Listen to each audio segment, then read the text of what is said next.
Alright guys, hope you're all staying indoors and staying safe. Today I've got my usual Wednesday State of the Game recap video, and this was a good one because the devs addressed the M1A Nerf, skills, new gear and talents coming, plus more. I have to admit the devs opened up here with quite a lot of transparency, and it's actually really refreshing. So let's begin. So as usual, I've got all of my notes here bullet pointed down, and we're going to go through everything, and I'll probably do a kind of recap video on Friday of this, or I may just talk about it in this video. So today we had Hamish, Bruce and Chris. They went over the priority alerts initially, and they pretty much just spammed through these essentially because they wanted to get to the meat of the stream, which is the M1A Nerf and the stuff from TU9.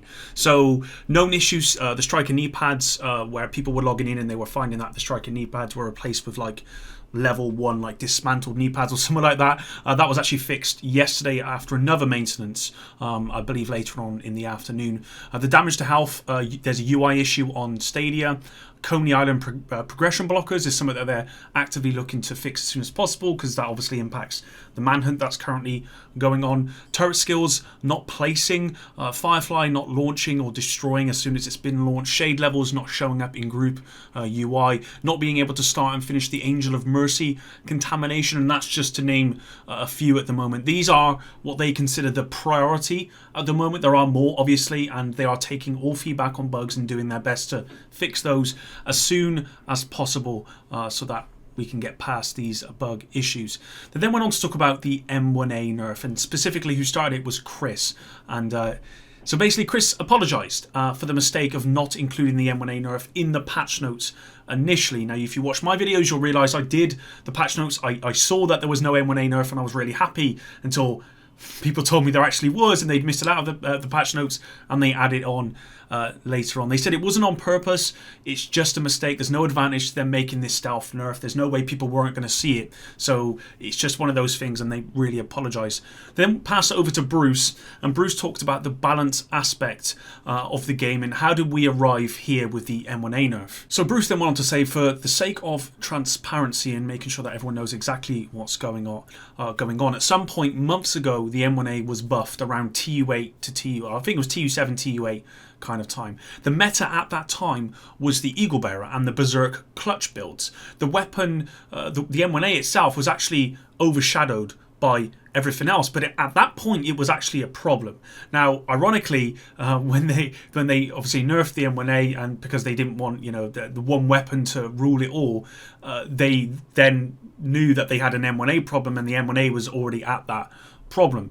It became the new meta with Warlords because they retired the Eagle Bearer, and then due to working from home and in isolation, they're doing their best to kind of maintain the game health. They knew the M1A had been an issue for weeks. A tester was meant to make an adjustment as a first step and then validate that adjustment, but unfortunately it never happened, and this is not as a result of bad intentions on their part, but just a bad process. And they're not trying to blame others. This is something they are entirely responsible for, and it's a comedy of errors is the word that they use. They never intended the M1A to receive such a huge nerf. In order to make the deadlines that they had to shelf the M1A balancing that they were planning, and then what they were going to do with that is they were actually intending to revisit all of the stuff, everything to in the game, named items, all of that post TU9 to make it more profound and a more holistic balance pass. But they jumped the gun when they obviously nerfed the M1A. They had to do something. Now they agree it's not good with what's happened. They agree that it's bad. It's actually bad, and they know it's compounded by the other changes to named items and other things, and they apologise basically on behalf of the whole team. Hamish then said that, he agrees it's not good enough, and what happens next and where to from here, specifically for the M1A at least. Bruce advised he cannot give a concrete date on when they're going to make a final pass on the M1A.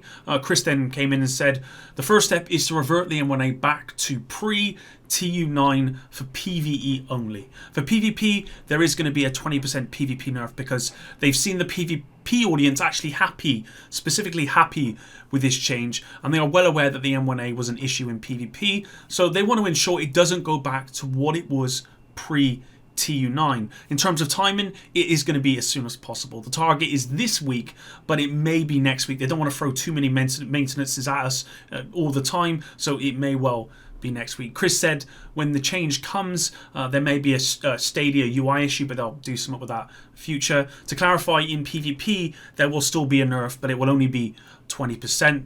The M1A will be going back to what it was pre-TU9 for PvE only. So they said this is just an immediate fix. Hamish asked, what's the plan for future updates? Well, long term, they will address the M1A fully like they were planning to do.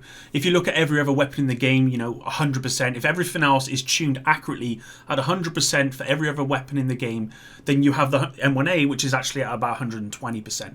They cannot simply buff everything up to that 120% high ceiling. Named items, gear sets, and other things, they are underperforming and they are going to be buffed as well. So Hamish brought up NPC difficulty. Well, Bruce said they've done many of the easy fixes for NPCs. They did quite a few with TU9, and they looked at certain NPCs directly.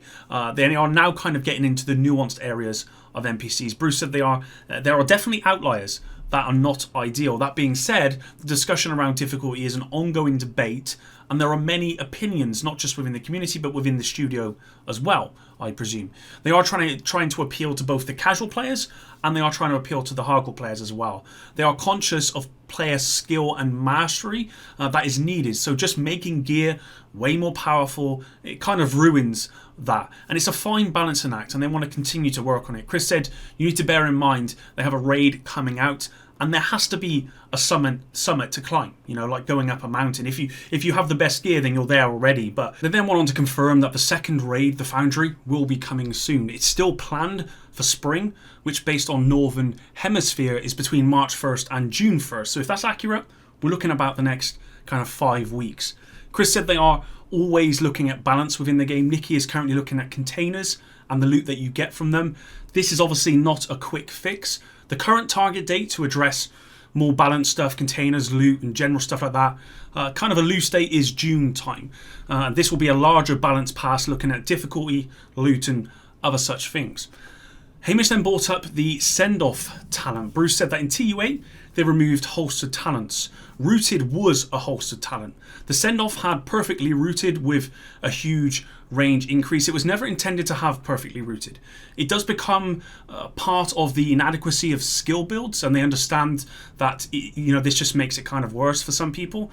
They don't have as many talent options and other such stuff with skill builds, and they are addressing that with the next title update with new gear and talents, most of it tailored towards hybrid skill builds. A little bit of skills and a little bit of damage, or a little bit of skills and a little bit of tankiness.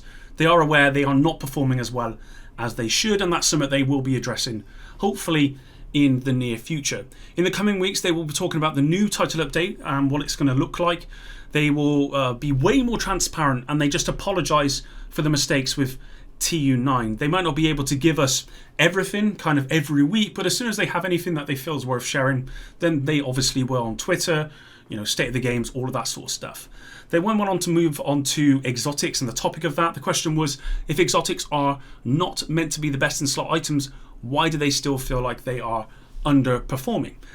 So they basically said exotics are meant to feel powerful, and they're meant to feel kind of like best in slot items, but what you are required to do is engage with the exotic talent and make a build specifically around that talent. If you can do that, at least mathematically, it is kind of best in slot. It's a nuanced, obviously, and there are some underperforming exotics. They did address a few of those with TU9, and they're going to be addressing more as they progress into the future, i.e. they're going to be buffing some as well. There is some confusion around what exotics are meant to be, and they've seen this being talked about in the community. They are meant to be powerful.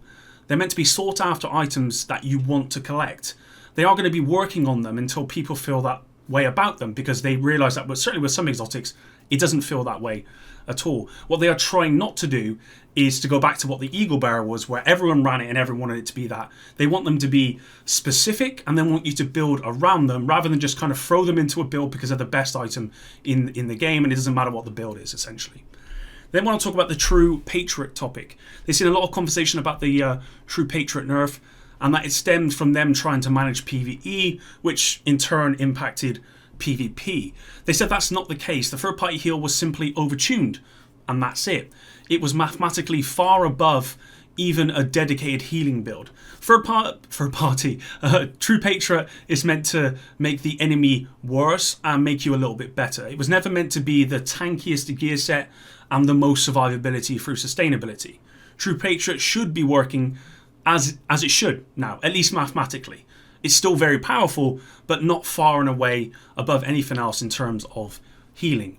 They then went back to talk about the M1A again, and they said there are plenty of viable builds outside of the M1A, and they've seen that with this nerf to the M1A, people using other weapons. I know me personally, I'm using the military MK17, and it's pretty strong actually, but there's no incentive to use those other builds when someone like this is so strong, especially when the game is about clearing content efficiently. Bruce then briefly went on to talk about named items and the nerf they received with TU9, contractor gloves, fox's prayers, and the like.